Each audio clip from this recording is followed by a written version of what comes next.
বেগম সাহেবের মেয়ে সন্তান জন্ম নেয় তাকেও হত্যা করতে হবে দৌলত খাঁ, যাতে অদূর ভবিষ্যতে নবাবের কোনো বংশধর এই মসনদ দাবি করতে না পারে।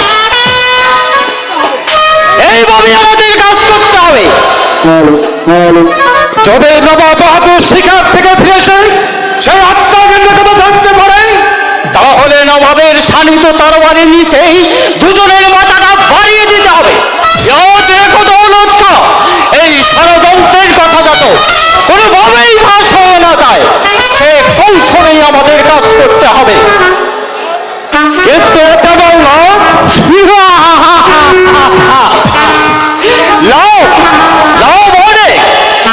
যদি আমরা এই কাজে সফল হতে পারি, তাহলে তুমি হবে আমার প্রধান হুজির আর আমি হব নবাব।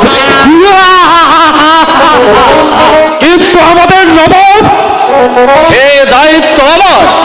নবাবকে যে কিভাবে পরাজিত করতে হবে সে কৌশল আমার ভালো করে জানা আছে।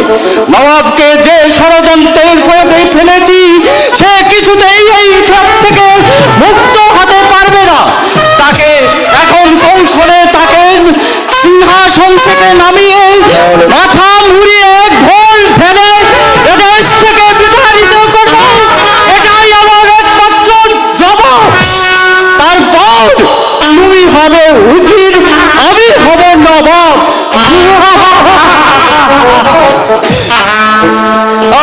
ঠিক আছে হুজির সাহেব, আপনার চুক্তিতে আমি ধরে নিতে চাই আমার ভবিষ্যৎ, কারণ এই সৈনিক জীবন আমাকে পিছিয়ে চলেছে। আমি চাই ওই দারিদ্রতার সিঁড়ে গিয়ে অনেক উপরে, অনেক উপরে।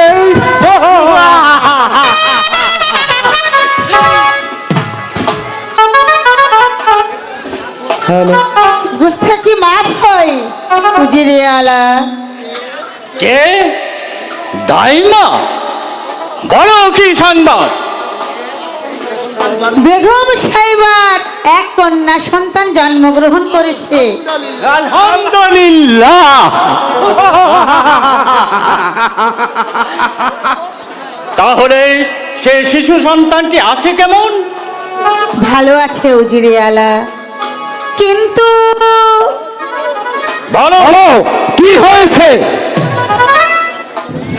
বেগম সাহেবা সন্তান প্রসবের সাথে সাথে সেই দুনিয়ার মায়া মমতা ত্যাগ করেছে।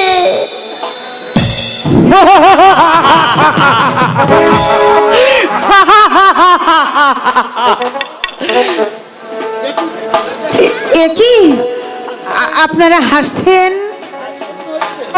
খুবই আশ্চর্য হচ্ছে তাই না বুড়ি? এই সুসংবাদটা বয়ে আনার জন্য তোমাকে পুরস্কৃত করা প্রয়োজন। আমি একটি কথা এখনো বুঝতে পারছি না উজিরে আলা। বুঝবে বুড়ি, তা এক্ষুনি বুঝতে পারবে। যাও, ওই নবজাত শিশুকে এখানে নিয়ে এসো। যাও। তাকে আপনার কি প্রয়োজন? অনেক। বেগম সাহেবার সাথে সাথে তাকেও আমি পরবারে পাঠিয়ে দেব। উজিরে আলা, আপনারা কি মানুষ? না, অমানুষ। আজ থেকে আমরা বেঈমানের চাকরি নিয়েছি। যাও, এখনই ওকে নিয়ে এসো। না না, আমি তা কিছুতেই পারবো না। কারণ মা হয়ে সন্তানকে আমি একটি জল্লাদের হাতে কিছুতেই তুলে দেব না। তাহলে তোমাকেও তো করতে হবে। সেই মরণেও আমি শান্তি খুঁজে নেব। আমাদের কথা তুমি মানবে না? না, এত বড় স্পর্ধা! আপনারাই বাড়িয়ে দিয়েছেন। তবে তবে আপনারা জেনে রাখবেন,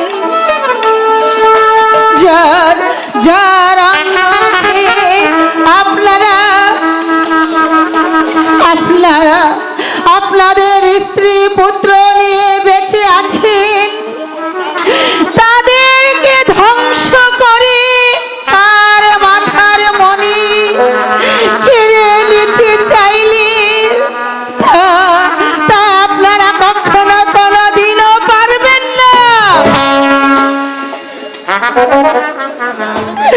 কারণ কারণ ওই মেহেরবান খোদা তাআলার বিচার থেকে বেঈমান বিশ্বাসঘাতক কখনো কোনোদিন ক্ষমা পায়নি, আর পাবে না শয়তান।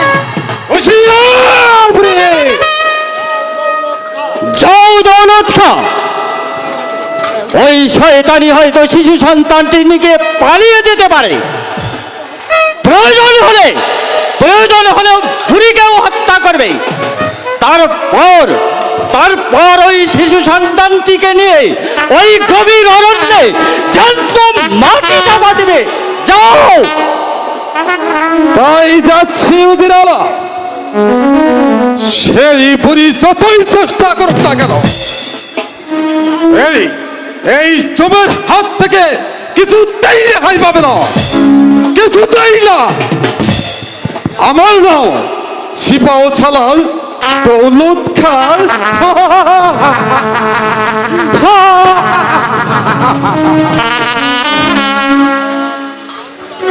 নবাব সিকান্দার শাহ, আজ তুমি একা শিকার থেকে ফিরে এসে জানবে, নেই তোমার পেয়ারের বেগম, নেই তোমার কুলপ্রতিপাশার দীপশিখাও। এই মৃগ জুমলার চক্রান্তে তোমাকে অনুতাপের দিশানারে দিনে দিনে